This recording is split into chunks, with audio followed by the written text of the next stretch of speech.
Thank you so much, Ms. Wells. I will call this meeting to order of the Senate Judiciary Committee on April 7th of 2021. Would the esteemed secretary please take the roll? Vice Chair Cannizzaro. Here. Senator Orenshaw. Here. Senator Harris. Here. Senator Settlemyre. He is on his way. Please mark him present when he arrives, and I'll try to make a note of it as well. Senator Hansen. Here. Senator Pickard. Here. Chair Scheibel. I am here, and Senator Settlemyre has joined us. So Here. that means that all members are present, and we are also joined by our committee staff, Patrick Guinan from the Legislative Council Bureau and Nick Anthony from the Legislative Council Bureau. While we have everybody, because I understand that you have other commitments, and even though you want to stay through the end of Judiciary, you may have to go to other meetings. We will start with the work session, and we will start with SB 147.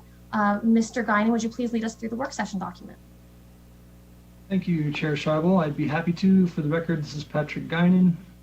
As the chair just mentioned, I'm the committee policy analyst, by the way. As the chair just mentioned, we're going to do Senate Bill 147 first, which, excuse me, is a committee bill that was brought on behalf of the pretrial release study, and it was heard on March 1st of this year.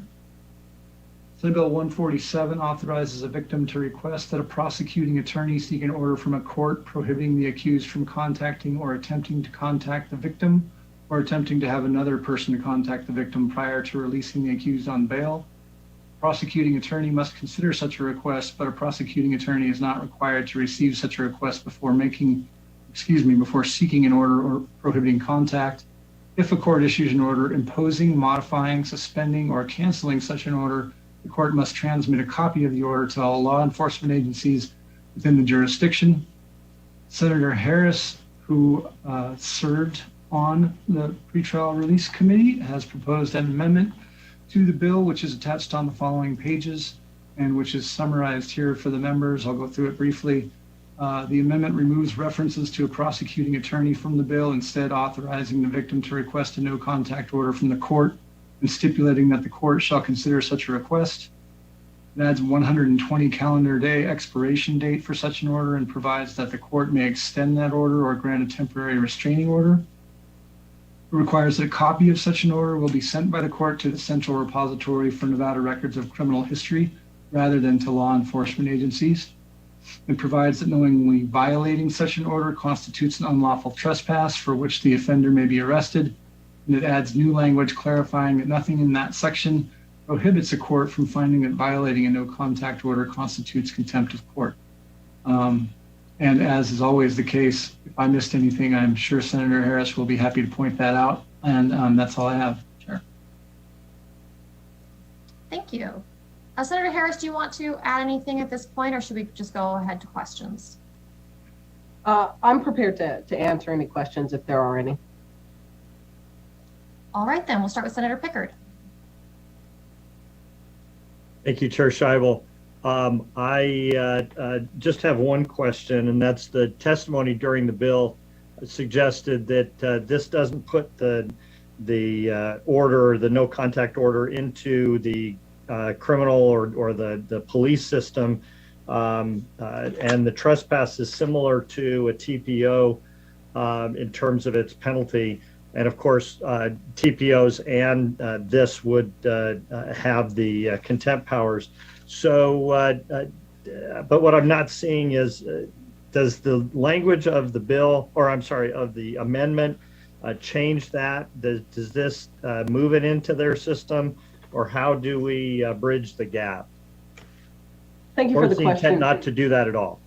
Thank you for the question, Senator Pickard, to you through Chair Scheibel. So the intent of the amendment is specifically about the piece of reporting to the Central Repository, is to actually make it a bit simpler for there to be one central location where information on these no contact orders are held. to make it easier for law enforcement officers to access that information. Thank you for that. And do you know if TPOs are similarly reported to the repository? They are, Senator Pickard, yes. Okay, thank you. All right, and it looks like we have a question from Vice Chair Cannizzaro.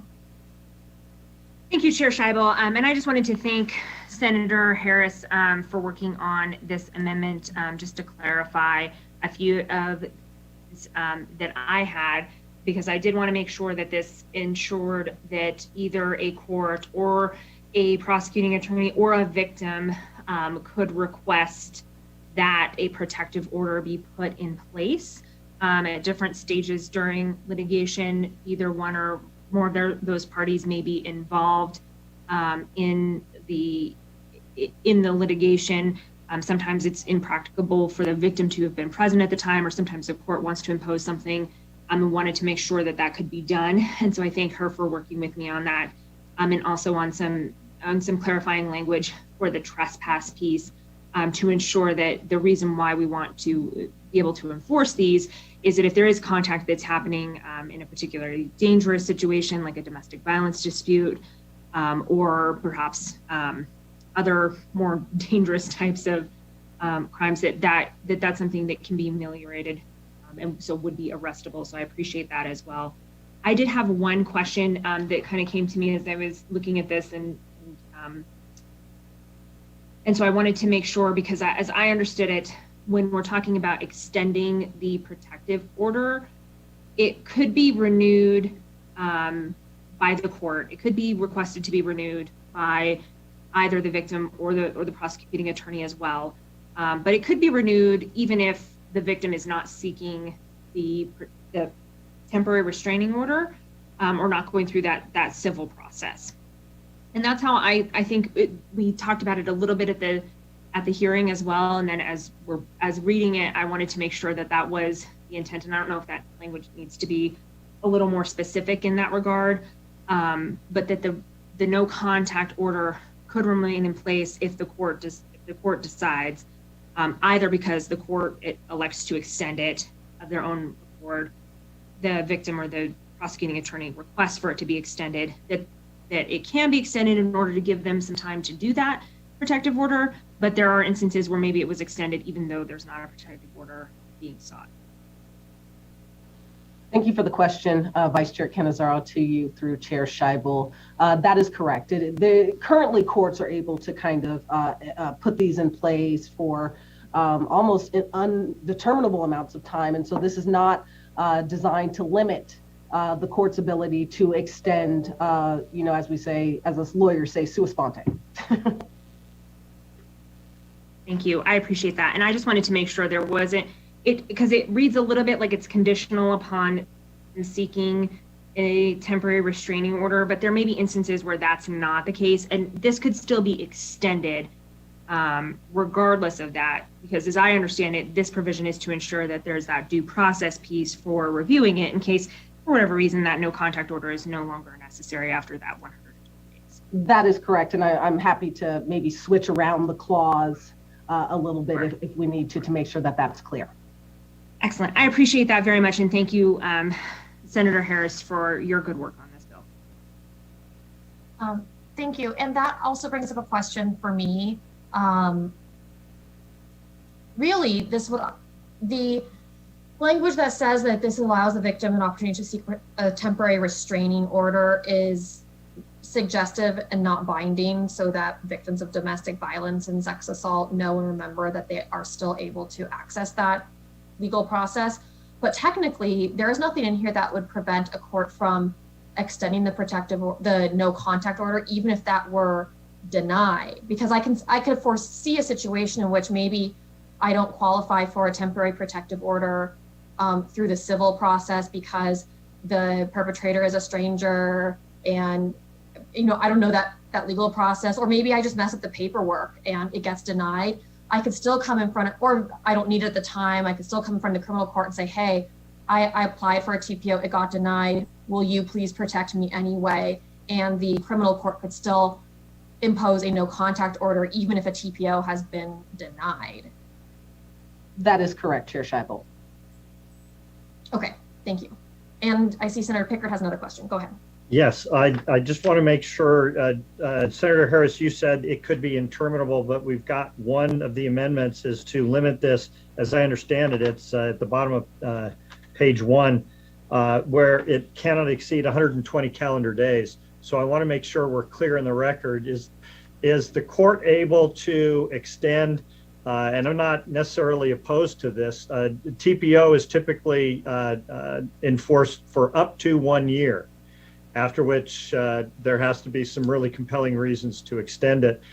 We don't provide under the TPO section for an indeterminate restraining order. Would this open the door to an indeterminate restraining order, or does this 120-day limitation apply to all of these types of orders?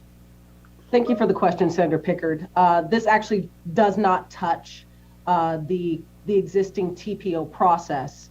When I mentioned that they could be put forward for an uncertain amount of time, I was referring to the current state of the law where you may get a no contact order until the case is concluded, right? And so I was explaining that this is not meant to limit the court's ability to kind of renew these as they see fit, but we are putting a time limit in there to make them a bit easier to be enforced.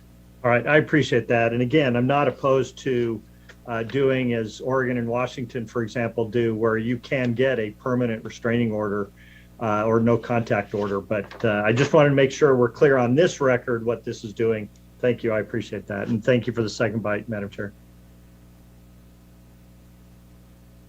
Sure. I don't see any other questions. So at this point, I would entertain a motion to amend and do pass with both the, actually, I'm sorry. I need to clarify. Senator Harris, does the amendment in the work session document replace the conceptual amendment presented at the time of the presentation, or is it in addition to? It is a replacement. Okay, then I'll accept a motion to amend and do pass with the amendment as proposed in the work session document. So move, Chair. We have a motion from Senator Second. Orenshaw, and we have a second from Senator Pickard. Is there any discussion on the motion? Not seeing any. Will the secretary please take a roll call vote? Vice Chair Cannizzaro, Yes. Senator Orenshaw, Yes. Senator Harris, Yes? Senator Settlemyre, Yes. Senator Hansen, Yes. Senator Pickard, Yes. Chair Scheibel. Yes. And with that, the motion to amend and do pass SB 147 carries. And Senator Harris, would you like the floor statement? All right, then the floor statement will be assigned to Senator Harris. We are going to move, we're a little bit out of order today and move next to SB 237. Mr. Guinan, well, if you would please walk us through the work session document, I'll now open the work session.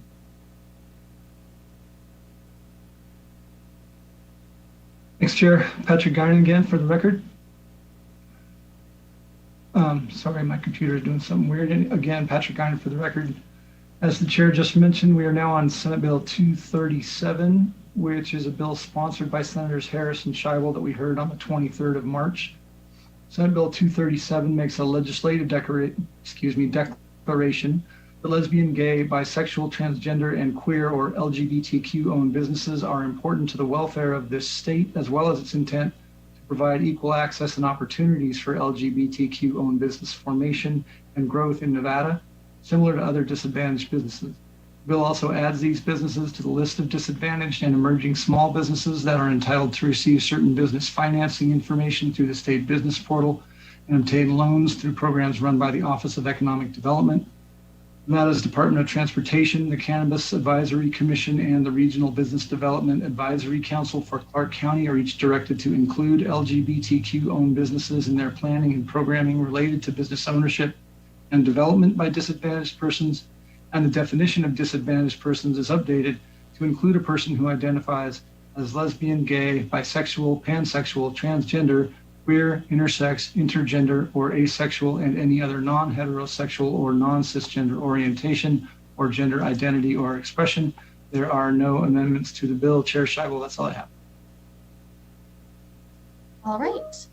Any questions on the bill? I see Senator Hansen's hand raised. Go ahead. Definitions. I need to get on the record what transsexual is, intersex, asexual, queer, and non-cisgender. I'm not familiar with some of this stuff, so I just kind of want to find out what the heck it is we're putting in this bill. Thank you for the question, Senator Hansen. I'll refer you, if I can, to Mr. Anthony or a dictionary. Well, in the absence of Mr. Anthony, dictionaries are nice, but we're supposed to be able to put in law and on the record what we're talking about. And for example, the use of the word queer, I thought that was a derogatory, hateful term. So I'm a little surprised to see it in law. So anyway, I definitely want some definitions on those 5 specific terms: transsexual, intersex, asexual, queer, and non-cisgender. Thank you, Chair Scheibel. If I may, Nick Anthony from LCB for the record. To Senator Hansen through Chair Scheibel. Those terms referenced are not defined in the bill, thus they would be given their plain and ordinary meaning, which means a court would look at them on their face, and if there's still interpretation issues after that, they would go to their common usage, which is the dictionary. Thank you, Chair Scheibel. Thank you, Mr. Anthony. Here is nobody's going to actually define it in the records of the meeting, what these things, I mean, to me. That is correct. I am satisfied with Mr. Anthony's explanation of how the courts interpret statutory language. And with that, we'll move on to any other questions on SB 237, which is on for work session. I'm not seeing any questions, so I would accept a motion to pass. I see a motion from Senator Orenshaw So moved, Chair. to move to pass SB 237. Is that a second from Senator Cannizzaro? A second from Senator Cannizzaro. Any discussion on the motion? I see Senator Hansen has some more contributions to this conversation. Please go ahead. Well, thank you, Madam Chair. One of the purposes to have discussion is so that we can get certain things on the record. So I would think you as chair would encourage that rather than act like it's some sort of an imposition here. Just for the record, I'm voting no on this, but one of the main reasons I am is because right now under state law, we have a certain amount of set-asides for minority owners, women owners, and veterans owners. And when we add all these new categories, we are in effect diluting the opportunity for those 3 categories to have some sort of special set-asides, which we have placed in law to help those ones out. And the further we dilute this quantity that's available for everybody else, the less opportunities we have for minority-owned businesses, women-owned businesses, and veterans-owned businesses. So I will be a no. Thank you, Madam Chair. Understood. And Chair Scheibel, if I may, I'd just like to put on the record that while there is a limited set aside, as Senator Hansen mentioned, there is always the opportunity for these things to be reassessed and for that set aside to be increased. I do not believe that this is a zero-sum game. Thank you. Thank you, Senator Harris. Any other discussion on the motion to do pass SB 237? All right, we will go to a roll call vote on the motion. Vice Chair Cannizzaro, Yes. Senator Orenshaw, Yes. Senator Harris, Yes. Senator Settlemyre, No. Senator Hansen, No. Senator Pickard, No. Chair Scheibel. Yes. And with that, the motion carries to do pass SB 237. Senator Harris, would you like this floor statement as well? I will take it. Yes, thank you. All right. You are assigned the floor statement. And with that, we will move on to SB 358 and open the work session on that bill. And thanks, Chair Scheibel. Again, Patrick Guinan for the record. We are now on Senate Bill 358, which revises provisions relating to wire communications. This is a committee-sponsored bill that we heard on April 5th. Senate Bill 358 provides an exception to the general prohibition against intercepting any wire communication for situations wherein a person has barricaded himself or herself and is not exiting or surrendering at a peace officer's lawful request, and there is imminent risk of harm to the life of another person resulting from the barricaded person's actions, or the barricaded person has created a hostage situation. There are no amendments to the bill. Chair Scheibel, and that's all I have. All right. Are there any questions on SB 358? I don't see any, so I would entertain a motion to do pass. So moved. All right, we have a motion from Senator Harris to pass. Do we have a second? We have a second from Senator Hansen. I believe that is a second. Okay. Second from Senator Hansen. And we'll now move to discussion on the motion. And I will call on Senator Settlemyre first. Thank you, Chair. I appreciate the opportunity to talk. I raised some concerns during committee, and I'll let you just try to deal with it through the process, maybe in the other house. I am concerned that information that could be gathered is not limited solely to the individual who is under investigation. And as I related to you, I think this could potentially place people into a situation where, you know, they're hostage and maybe they say something and it gets caught on a wiretap, and all of a sudden they're in trouble for something. They were just basically making a confession because they were uncomfortable with the situation. In that respect, I've relayed that concern to you. I feel confident you will try your best to potentially fix it on the other house. I'll be supportive of the bill, but I'm still concerned about that issue. Thank you. All right, thank you. Any other discussion on the motion? Not seeing any, I will ask the secretary to please take a roll call vote. Vice Chair Cannizzaro, Yes. Senator Orenshaw, Yes. Senator Harris, Yes. Senator Settlemyre, Yes. Senator Hansen, Yes. Senator Pickard, Yes. Chair Scheibel. Yes. And with that, the motion carries to do pass SB 358. Senator Cannizzaro, would you like to take the floor statement? All right, the floor statement is yours. And with that, we will move next to a work session on SB 372. Mr. Guinan. Thanks, Chair Scheibel. Patrick Guinan again for the record. We are now on Senate Bill 372, which revises provisions relating to injury caused by fire. This is a bill sponsored by the Senate Committee on Health and Human Services, which this committee heard on April 5th. SB 372 limits to those caused by an open flame, explosion, or flash fire the types of burn injuries for which a healthcare provider is required to report to either local or state fire authorities for investigation. The bill also extends the timeline for submitting such reports from 3 to 7 working days, requires that in counties with populations under 100,000, such reports are to be submitted to the state fire marshal on a form approved by the fire marshal, and provides that a fire department may, rather than shall, investigate such a report. There are no amendments. Chair Scheibel, that's all I have. Thank you so much. Are there any questions on SB 372? All right, I would accept a motion to do pass SB 372. Moved. All right, we have a motion from Senator Orenshaw. Do we have a second? A second from Senator Pickard. And is there any discussion on the motion to do pass SB 372? All right, I don't see any discussion. Will the secretary please take a roll call vote? Vice Chair Cannizzaro, Yes. Senator Orenshaw, Yes. Senator Harris, Yes. Senator Settlemyre, Yes.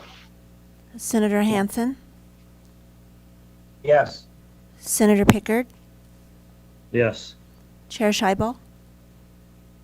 Yes. With that, the motion to do pass SB 372 passes. Senator Canizaro, would you like to take the floor statement? All right, the floor statement is yours.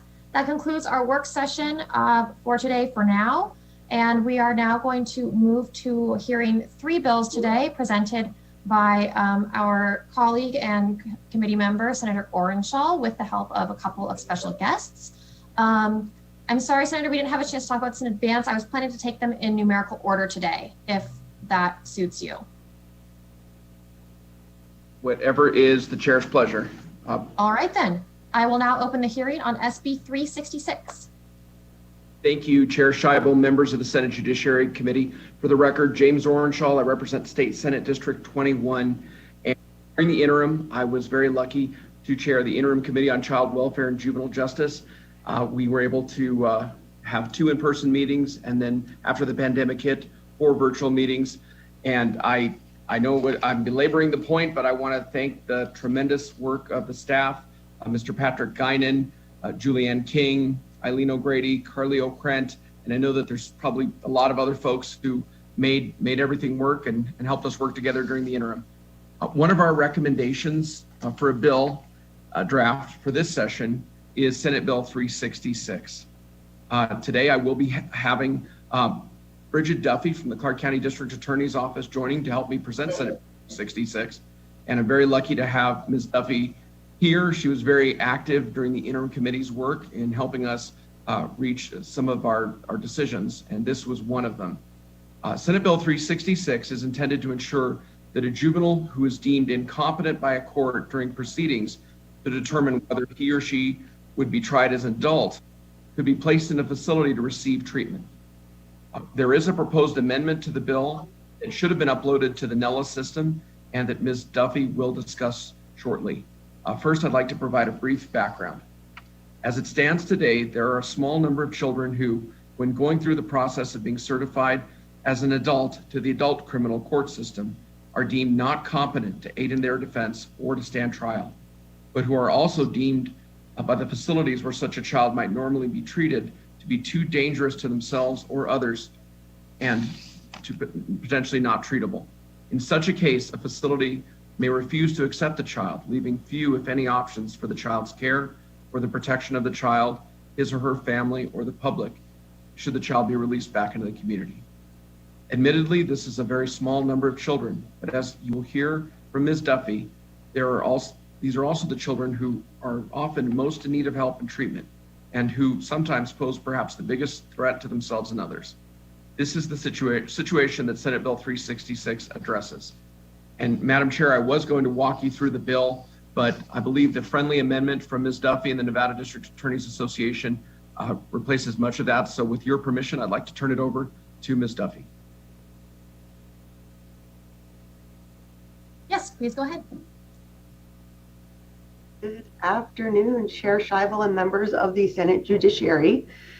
My name is Bridget Duffy. It's BRIGID. DUFFY. I am the Chief of the Juvenile Division for the Clark County District Attorney's Office, and I thank you for taking the time for the presentation of SB 366. And I'll start out by just walking you through my amendments. Section 1 places the statutory section into NRS 62D. That is our current competency statute. Issues of competency arise in more situations than just certification hearings, so certifications to the adult status, and the level of danger to the community may still also be high. This will also prevent the state from attempting to seek certification just to obtain the appropriate treatment for a child who may be deemed incompetent. Section 4 amends to ensure that if a court orders a child into a mental health commitment facility, that division facility has to accept the child or assist in finding the appropriate placement for the child. In our juvenile justice system, we struggle with getting appropriate treatment for our kids. I'm sure you've heard that our adult jails and prisons house those with mental illness. So do our juvenile facilities. We have an issue with facilities not being able to take our children because they do not seem to be able to handle their needs and provide the treatment. This section will put some responsibility on division facilities to assist the court in finding the appropriate facility in their own expertise if state facilities are unable to meet the child's needs. Section 7 allows for the joinder of other persons or governmental agencies to a juvenile justice action, so the court may enforce a legal obligation that the person or agency has to the child standing before it. This language currently exists in our foster care statute, NRS 432B. So currently child welfare agencies can obtain assistance from the court with legal obligations when legal obligations to our children are not being met. So that concludes the amendments from the Nevada District Attorneys Association. I would just like to put some context to this bill from my perspective, unless you want to go right into questions. Please go ahead with your presentation. So for the past near decade, in my role as the leader in Clark County juvenile justice issues from the prosecution perspective, I've had the fortune of being on various oversight commissions, taking a lot of steps toward reform.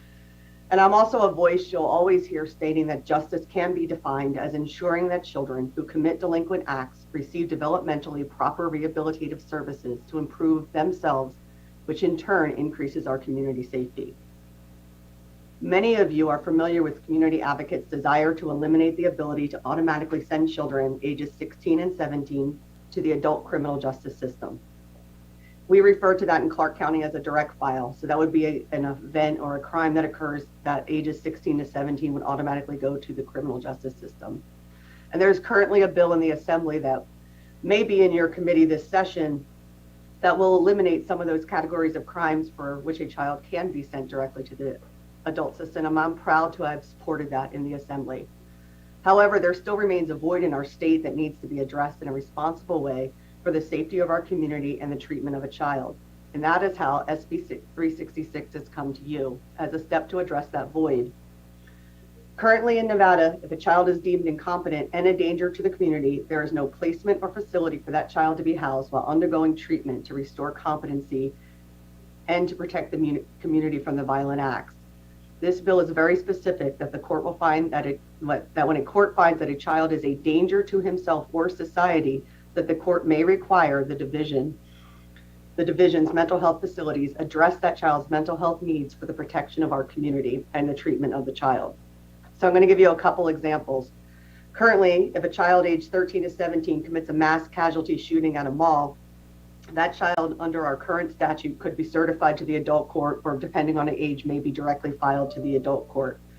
However, if that child is deemed to be incompetent due to a mental illness, there is no guarantee that a state mental health facility will accept that child for treatment. We cannot commit the child to a juvenile correctional facility, and we cannot hold the child indefinitely in juvenile jail.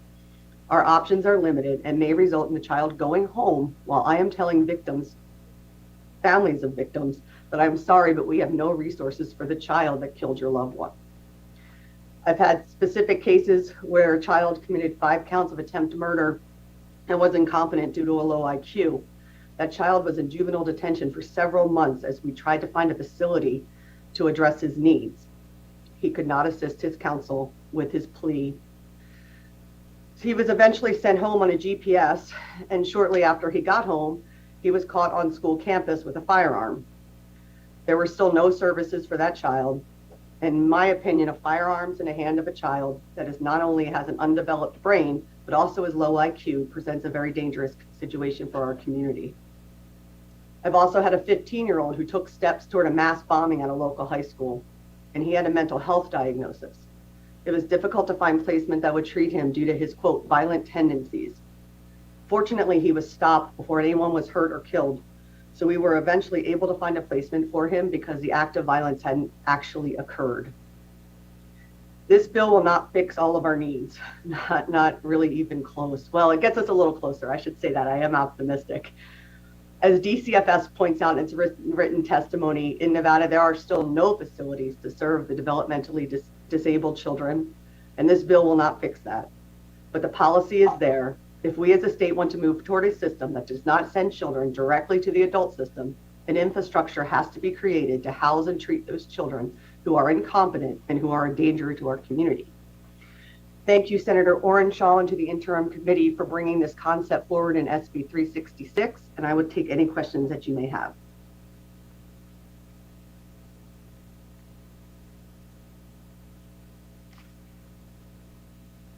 Thank you so much. Senator Orenshaw, does that conclude the presentation on SB 366? Chair, I know that Ross Armstrong has submitted something in writing. I believe he's in the neutral position and will be speaking in the neutral position, but may be able to answer some questions about some of the state facilities if members have any questions regarding our state facilities for children. All right, then we will open it up for questions, starting with Senator Hansen. Thanks, Chair Scheibel. Actually, more of a comment. It's great to see Bridget Duffy again. I got to tell you honestly, I'm 100% for the bill, and having served with her now, I don't know how many years, Bridget, since we first started out, she is really one of the unsung heroes in the Nevada criminal justice system and has done more for the young people and to help people out in trouble than anybody in the state of Nevada. And I mean that sincerely. So I'm 100% behind the bill simply because Bridget Duffy's behind the bill. When Bridget Duffy speaks, I listen. So Bridget, thank you for your presentation. Thank you, Senator Orenshaw. Thank you, Madam Chair. I'm on board 100%. Thank you, Senator Hansen. Senator Pickard. Thank you, Chair Scheibel. And now I suspect Bridget Duffy is going to be appearing in all sorts of different bill hearings. I'm just curious. I too am supportive of this. I think I would love to expand this with a huge appropriation to actually provide the services we need. This is something you and I have been talking about for years, even before I got into the legislature. But in any event, I'm just, I want you to, if you will, explain why we need this bill in addition to the statutory authority and the case law that supports this effort, because I'd like to see if we can't get that on the record. And Chair, to you and through you to Senator Pickard, and during the interim committee, there was a lot of, discussion about this issue, and I know Ms. Duffy and Jolie Wicks up in Reno both brought this concern to the committee's attention, and it was one of our drafts that we decided to try to act on. I hope that, certainly the funding is another part of it, but I'll turn it over to Ms. Duffy in case she wants to comment on that, but certainly attention, we decided to act on it. Bridget Duffy for the record. Thank you for the question, Senator Pickard. So currently the court may order children into a division facility, but the division facility can deny those children because they are unable to provide the care necessary. And that kind of makes sense, right? Like the courts aren't experts in, we get assessments and somebody will tell us what a child needs, but if we send a child to a state facility, they might not be able to provide that, which is why I actually asked to have that that amendment, I believe it's section 4, that has them assist the court in then finding the appropriate facility, because we can't just say we can't do it, so we have nothing. That's the catch we get into. And this is really just a step for me to really stand up for what I've been saying, is that I want to support not sending kids to the criminal justice system.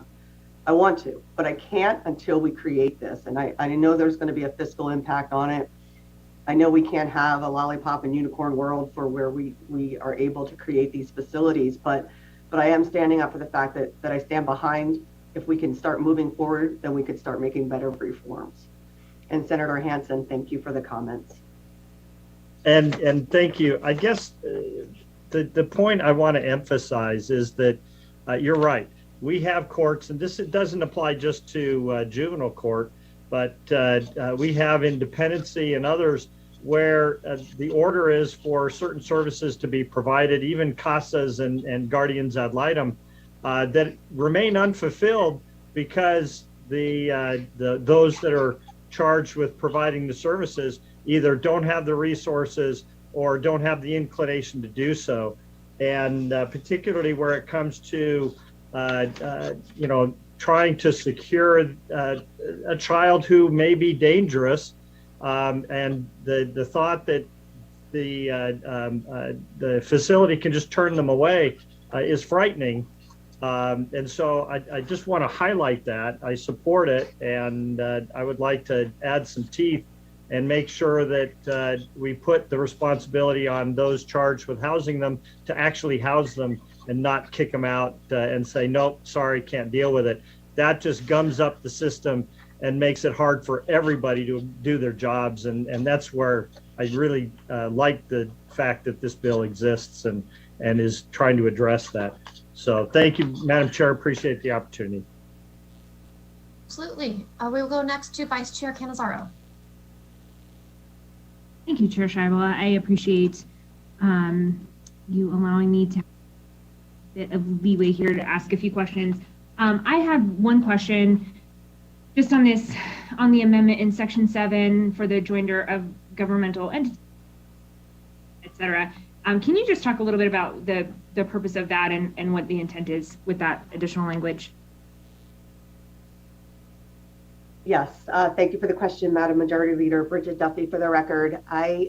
So as I had stated, we have that provision in NRS 432B, and that became, when we became this system where children's mental health was managed by the state and foster care then became managed by the counties, we had a little less of the ability to ensure that services were being put into place for our kids.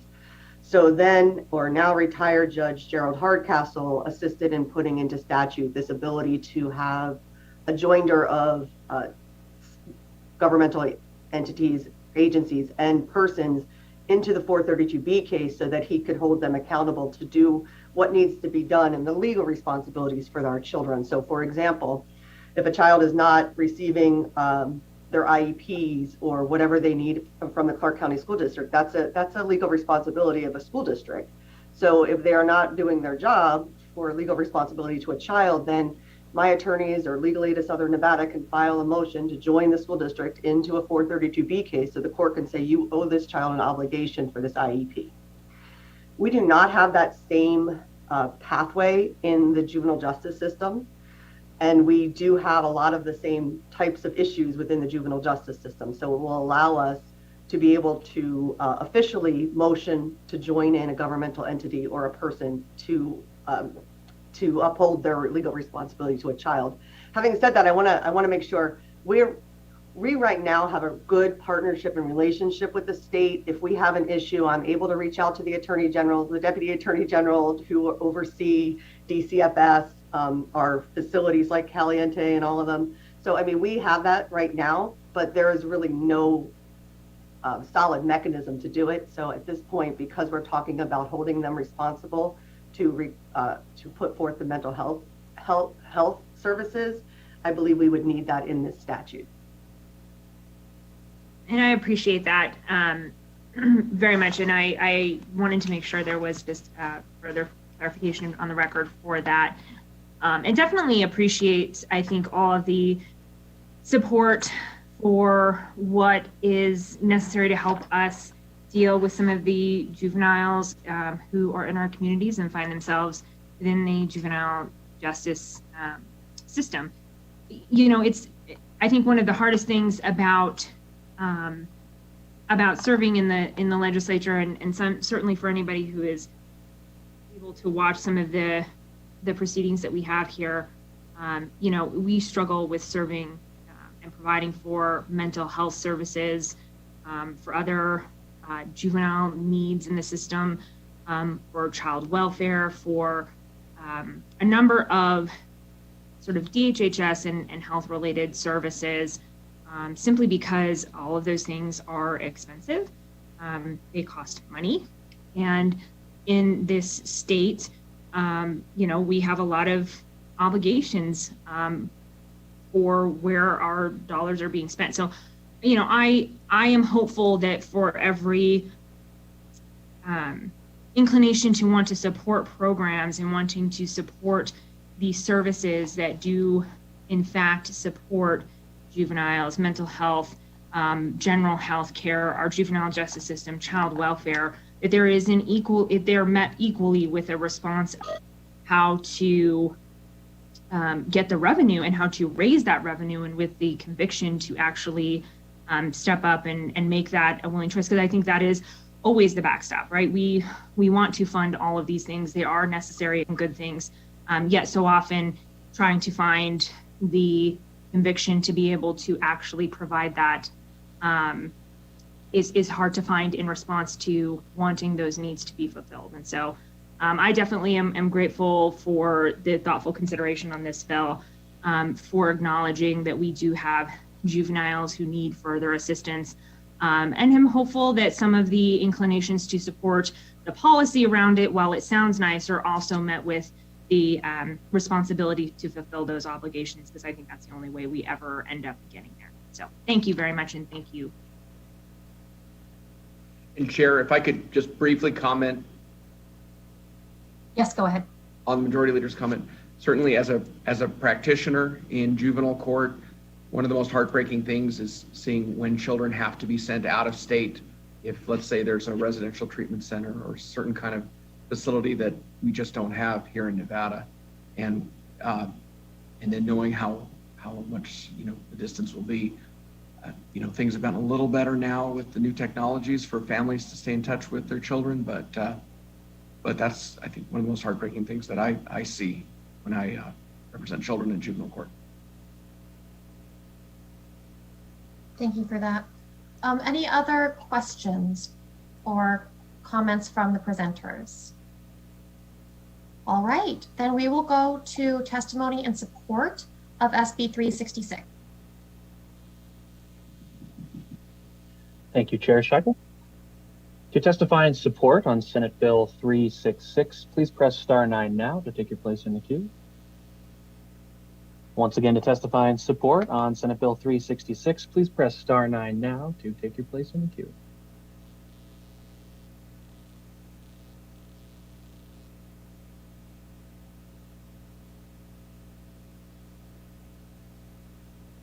Caller with the last three digits 080, please slowly state and spell your name for the record. You will have 2 minutes to speak and may begin. Hi, Jim Hoffman, Nevada Attorneys for Criminal Justice. NACJ supports SB 366. The context behind this is that Nevada has a serious problem in terms of incarcerating children in adult prisons. And so last session, the legislature created the interim committee that Senator Orenshaw and Ms. Duffy both served on. And one of the things they found out was that sometimes prosecutors are certifying kids to adult court because they don't have good treatment options for juveniles with mental health problems. And then since the kid is charged in adult court, they get sent to an adult prison or an adult mental institution. These are both extremely traumatizing places for a kid to be. Nobody wants that. Even the prosecutors who are forced to ask the court to certify the kid don't want that. But the problem is we don't have the tools to help those kids in the juvenile system. So the point of this bill is to give juvenile courts one more tool to address this problem in-house in a way that's better for the child's immediate health and safety, as well as better for their future prospect of rehabilitation. NACJ believes these are good goals, and this bill is a good step towards achieving them, and so we support this bill. Thank you. Thank you, caller.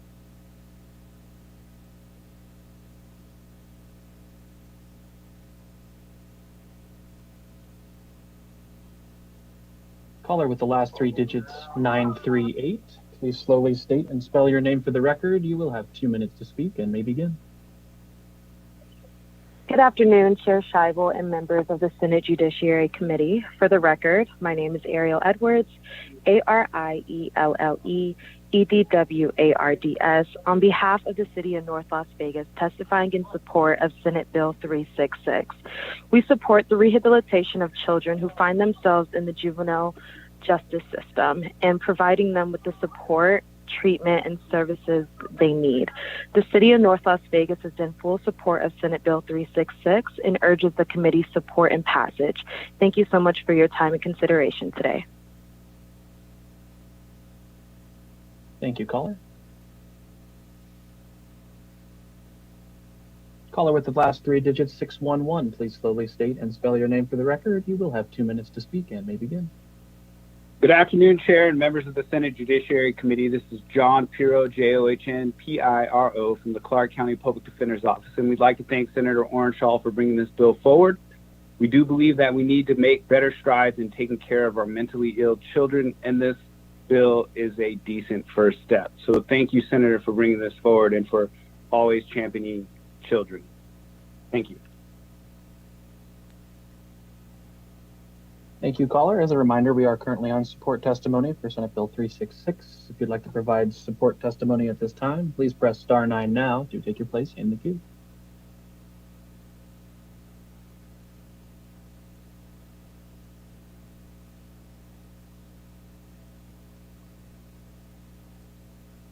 Caller with the last 3 digits, 377, please slowly state and spell your name for the record. You will have 2 minutes to speak and may begin. Afternoon. My name is Deshaun Jackson, DASHUN I serve as the Director of Children's Safety and Welfare Policy with the Children's Advocacy Alliance. And the Children's Advocacy Alliance supports Senate Bill 366. We believe this bill would help with youthful offenders and get them the services and the treatments that they so desperately need to rehabilitate them back into the community. Thank you again, Senator Scheibel and Senator Orenshaw. Thank you, caller. And with that, Chair Scheibel, there are no more callers to give support testimony at this time. All right, thank you. We will move on then to testimony in opposition to SB 366. Thank you, Chair. To testify in opposition on Senate Bill 366, please press *9 now to take your place in the queue. Once again, to testify in opposition on Senate Bill 366, please press *9 now to take your place in the queue.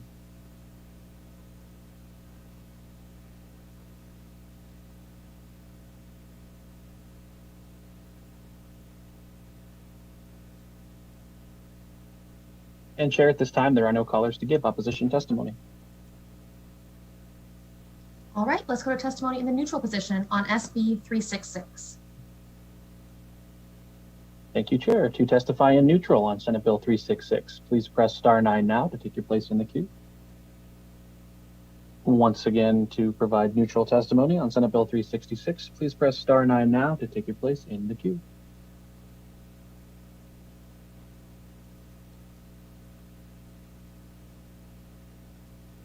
And Chair, at this time, there are no callers to give neutral testimony. All right, thank you so much. Do the presenters have any further comments? Chair Scheibel, just want to thank you and the committee for hearing the measure and hearing the friendly amendment, and hope you'll consider moving it forward as the process goes forward. Thank you. Senator Settlemyer. Madam Chair, I was just curious, since this bill has no opposition and seems like such a great cause, whether or not after you close the hearing here, you would entertain it and then do pass, since it is deadline week. I would entertain such a motion at the conclusion of all 3 presentations. Let's get through the 3 presentations and then come back to that question. Okay. All right. Thank you. Thank you. And Senator Orenshaw, so I will now close the hearing on SB 366. I will open the hearing on SB 385. Thank you, Chair Scheibel. James Orenshaw, State Senate District 21. As I mentioned earlier, I had the great honor and privilege of chairing the Interim Committee on Child Welfare and Juvenile Justice during the interim. And another one of our recommendations is present here as Senate Bill 385.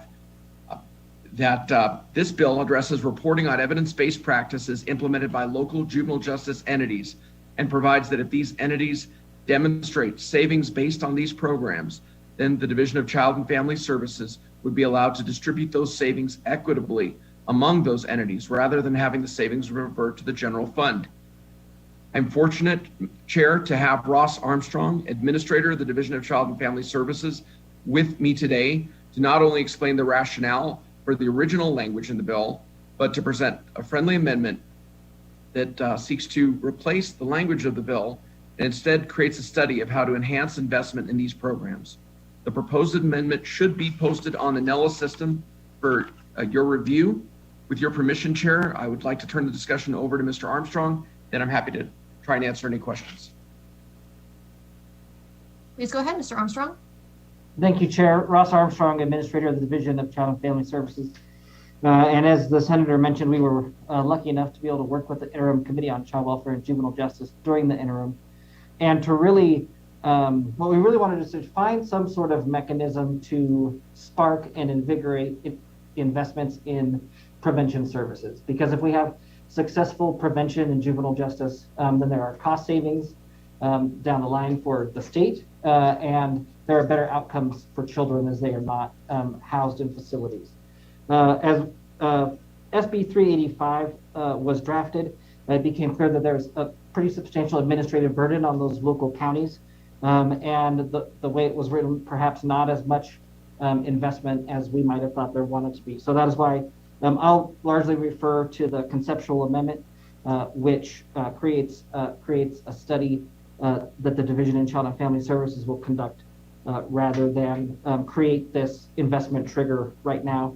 We also have extraordinarily complex fiscal year and biennium coming forward with all the federal funding. So this was the best thing to do, was to take some time and get it right before pulling the trigger on any budget mechanisms. The state does currently fund local probation departments with what is called the Community Corrections Block Grant. In the 2011 session, that funding level was set at $2.3 million. It is based on a population formula. That investment in prevention services has not increased in the last 10 years. We also fund 2 county camps, one in Clark County operated by Clark County, and then one in Douglas County that serves all of the different counties across the state. And so these are essentially these are the only mechanisms we have currently really in terms of statewide investment in juvenile justice prevention. And so the bill would require the division to conduct a study in consultation with those local partners, those regional facilities, the county camps that I spoke of, and then other entities that might have special knowledge or interest in juvenile justice prevention. The Nevada Association of Juvenile Justice Administrators has agreed to assist with this study so that we can take a look at a review of how we've invested in prevention before, how other states are investing in prevention now, and then come up with recommendations for the Interim Child Welfare Juvenile Justice Committee for the 2023 session. Again, the goal of this bill is to take some time to really look at ways that we can invest in prevention, which we know has positive outcomes for children and for the state as well. So with that, I would pass it back to Senator Orenshaw and accept any questions. Thank you very much, Administrator Armstrong, and thank you for all your help during the interim with all the work our committee had. Your input and your help was invaluable, and your staff. Chair, I'm happy to answer any questions regarding the bill and the proposed amendment. All right. Do we have questions from members of the committee? I don't see anybody else raising their hand. I do have a couple of, oh, sorry. Go ahead, Senator Hansen. Sorry, Madam Chair. Actually, just a quick comment. You know, the irony in this is, so reading the thing, it says we're looking for investments in juvenile justice prevention activities. The greatest one there is, and what I've seen very consistently now in 10 or 6 sessions, fathers, plain old dads. If so many of these kids come from broken homes with no fathers in their lives, it's remarkable. So if we really wanted to start with the basics, we get back to strengthening the family units and making dads responsible again for their own offspring. Thanks, Madam Chair. Okay. Any questions for the presenters? I just wanted to clarify, Mr. Armstrong. Obviously, we are not a money committee. We are here to evaluate the policy. I just wanted to understand if the fiscal note that is reflected on Nellis was for the original bill or the amended bill. This is Administrator Armstrong. For the record, that fiscal note was for the original bill.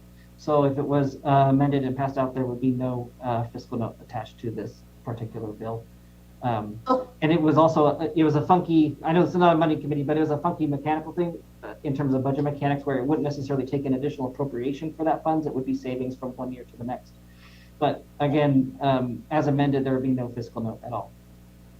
Okay, so you're basically saying that DCFS can absorb the cost of conducting this study. That is correct. I think we had a hearing yesterday where we said we don't have the expertise or capacity for this particular one. Especially with the assistance of the Nevada Association of Juvenile Justice Administrators, we do have the internal capacity and expertise to conduct this study. Great, and clearly the willingness. So we certainly appreciate when our state agencies step up to the plate and take on those responsibilities. Are there any other questions? I don't see any, so we will move to testimony in support of SB 385. Thank you, Chair Scheibel. To testify in support on Senate Bill 385, please press star 9 now to take your place in the queue. Once again, to testify on support, to testify in support on Senate Bill 385, please press star 9 now to take your place in the queue.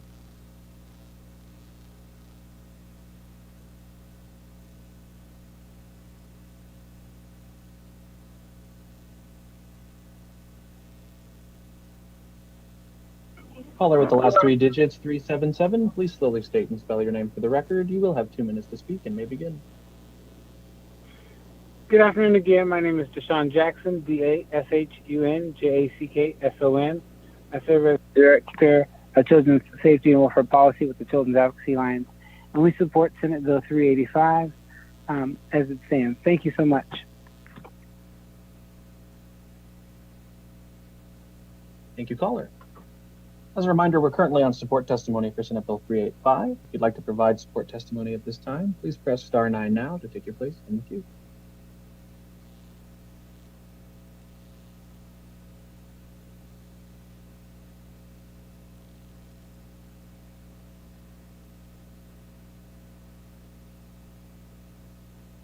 Caller with the last 3 digits, 611, please slowly state and spell your name for the record. You will have 2 minutes to speak and may begin.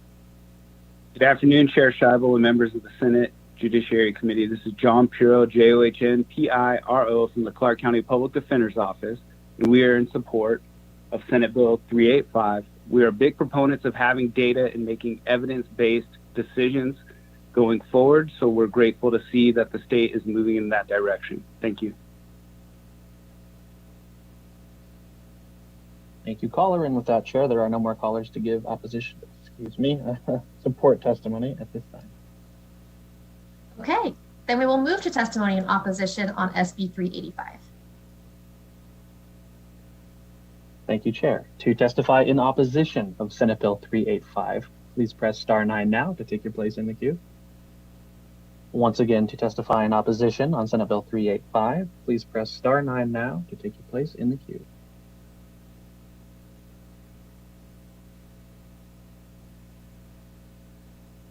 Caller with the last 3 digits, 318, please slowly state and spell your name for the record. You will have 2 minutes to speak and may begin. Good afternoon, Chair Scheibel and members of the Judiciary. This is Kendra Birchie, BERTSCHY, and I apologize. I thought I had pressed to be able to provide my testimony in support. So if this could be recategorized as support, I would appreciate that. Thank you. Yes, it will be recategorized. Did you have something further to say? Just ditto, thank you. Thank you. Thank you, caller. A brief reminder, we are currently on opposition testimony for Senate Bill 385. If you'd like to provide opposition testimony at this time, please press star 9 now to take your place in the queue.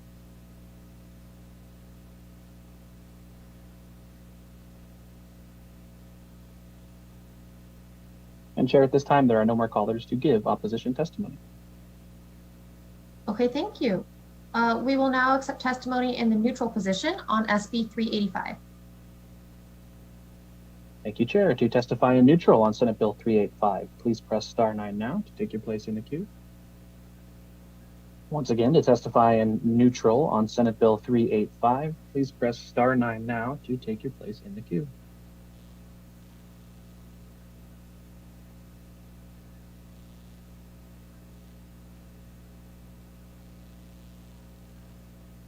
And Chair, at this time, there are no callers to give neutral testimony. Okay, thank you. Senator Orenshaw, do you have any closing comments, or Mr. Armstrong? Chair Scheibel, thank you so much for hearing the bill, hearing the amendment, and I'm hopeful the committee will consider moving this forward in the process. All right, thank you. I will now close the hearing on SB 385 and open the hearing on SB 398. Please go ahead, Senator Orenshaw.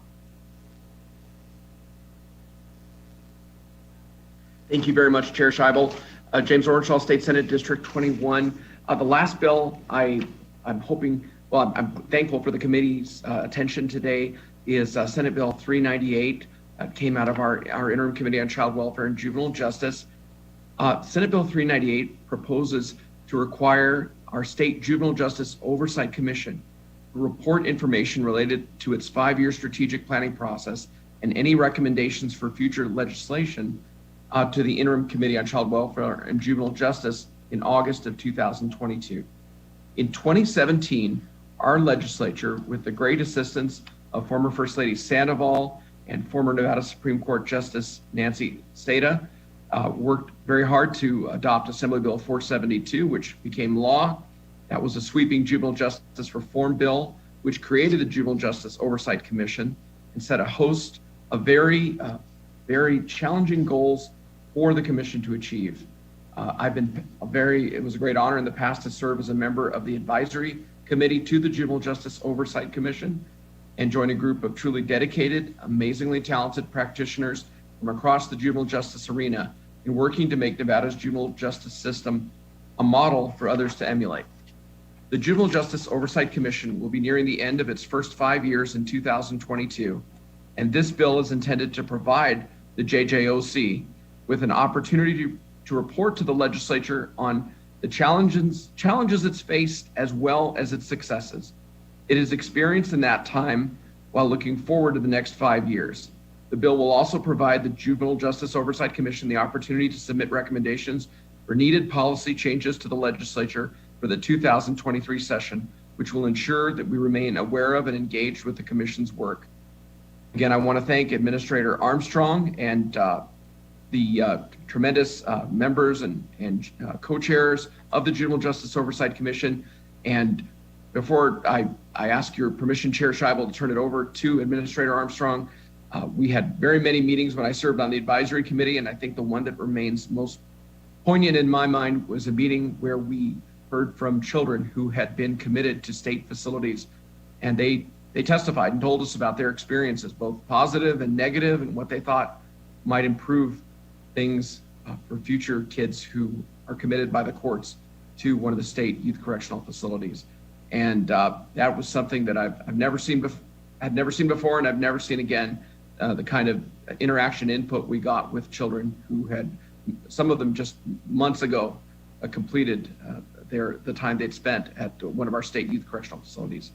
So with your permission, Chair, I would like to turn it over again to Administrator Armstrong, and I'm happy to answer any questions that the committee has when he's done. Please go ahead. Thank you, Chair. Once again, Ross Armstrong, Administrator for the Division of Child and Family Services.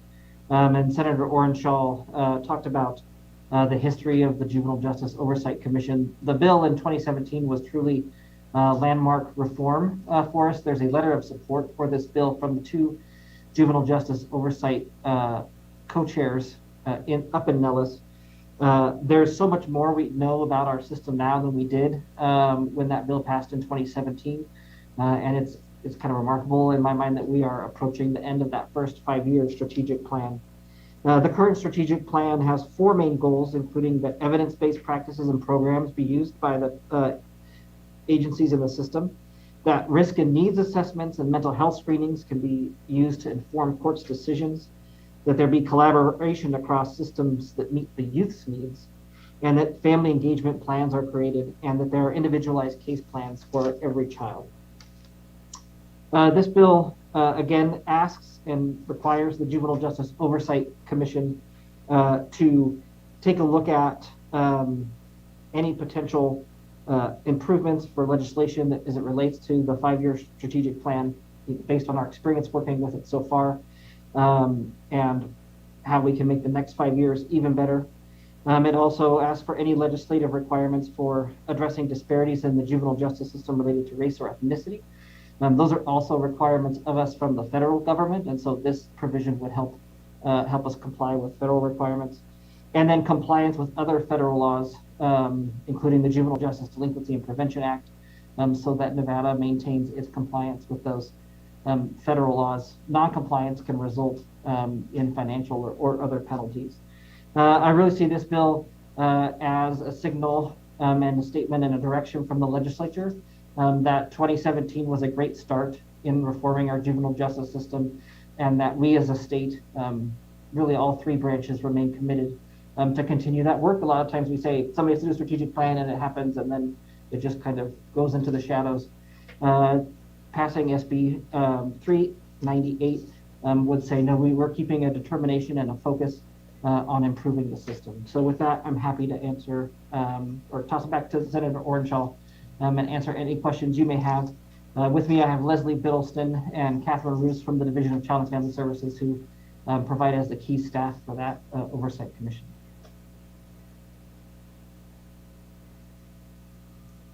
All right, thank you so much. Are there any questions from members of the committee? Not seeing any questions, we will move to testimony in support of SB 398. Thank you, Chair Scheibel. To testify in support on Senate Bill 398, please press *9 now to take your place in the queue. Once again, to testify in support on Senate Bill 398, please press *9 now to take your place in the queue.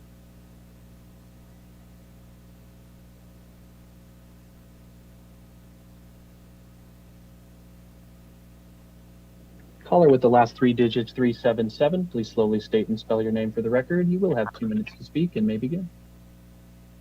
Good afternoon again. My name is Deshaun Jackson, DASHUN-JACKSON. I serve as the Director of Children's Safety and Welfare Policy with the Children's Advocacy Alliance. And we stand in support of Senate Bill 398. Thank you so much. Thank you, caller.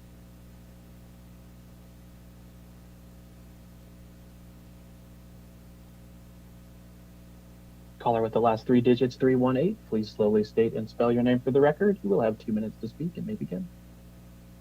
Good afternoon, Chair Scheibel and members of the Judiciary Committee. This is Kendra Bertschy, KENDRA-BERTSCHY with the Washoe County Public Defender's Office. We want to thank Senator Orenshaw for spearheading these efforts to ensure that we are enacting policy that is working towards improving the lives of our children involved in our system, but also ensuring that what we are doing is working and reevaluating that. So we appreciate all the work from the sponsors on this bill. Thank you. Thank you, caller.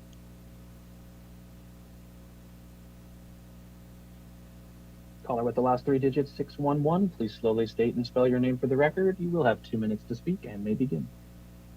Good afternoon, Chair and members of the Senate Judiciary Committee. This is John Pirro from the Clark County Public Defender's Office, and we just want to register our support. Thank you.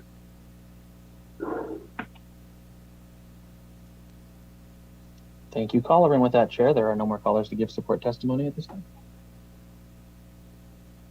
Thank you so much. We will open it up for testimony in opposition to SB 398. Thank you, Chair. To testify in opposition on Senate Bill 398, please press *9 now to take your place in the queue. Once again, to testify in opposition on Senate Bill 398, please press *9 now to take your place in the queue.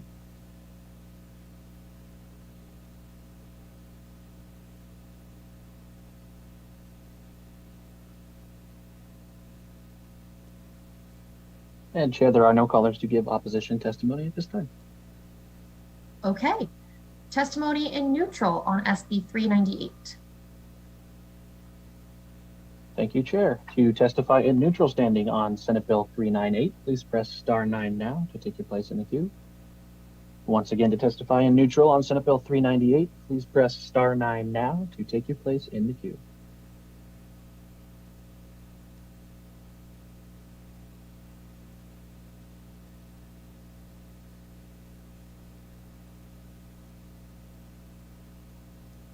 And Chair Scheibel, at this time, there are no callers to give neutral testimony. All right. Thank you so much for your help, Mr. Kyle. Senator Orenshaw, Mr. Armstrong, do you have any closing remarks? This is thank you. Go ahead, Administrator.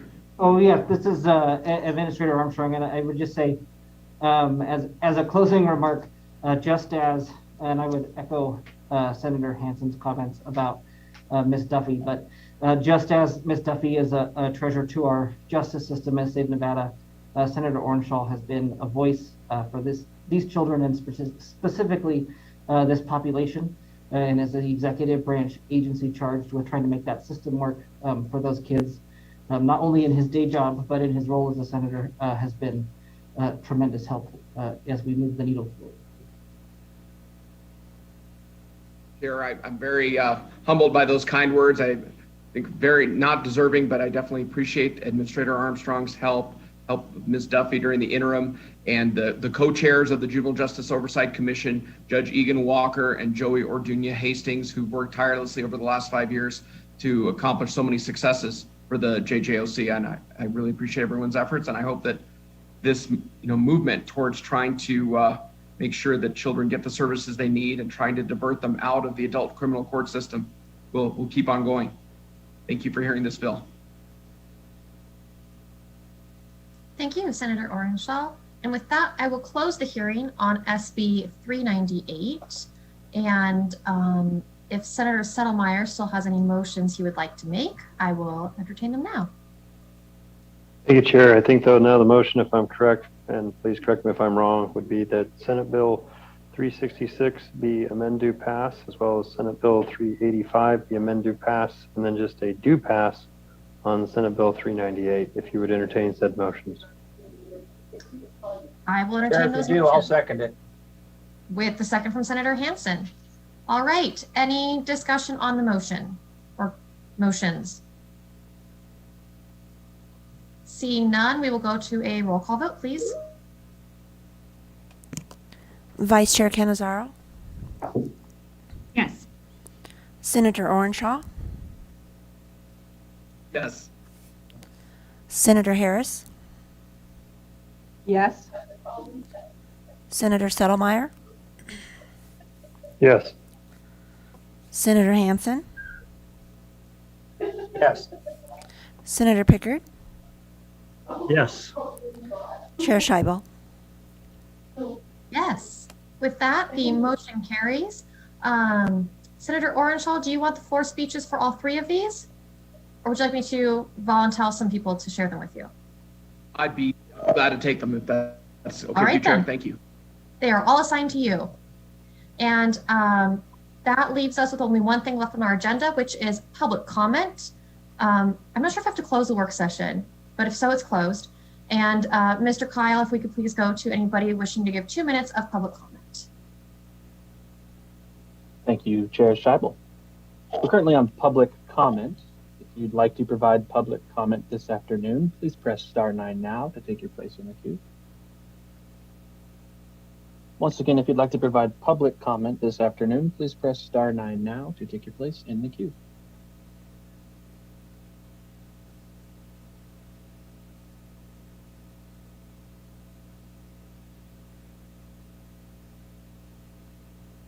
And Chair Scheibel, the phone lines are open and working. However, there are no callers to give public comment at this time. Thank you so much. We appreciate your help. We appreciate everybody who has joined us today in Senate Judiciary Committee. We will be back again tomorrow at 1 p.m. Until then, we are adjourned.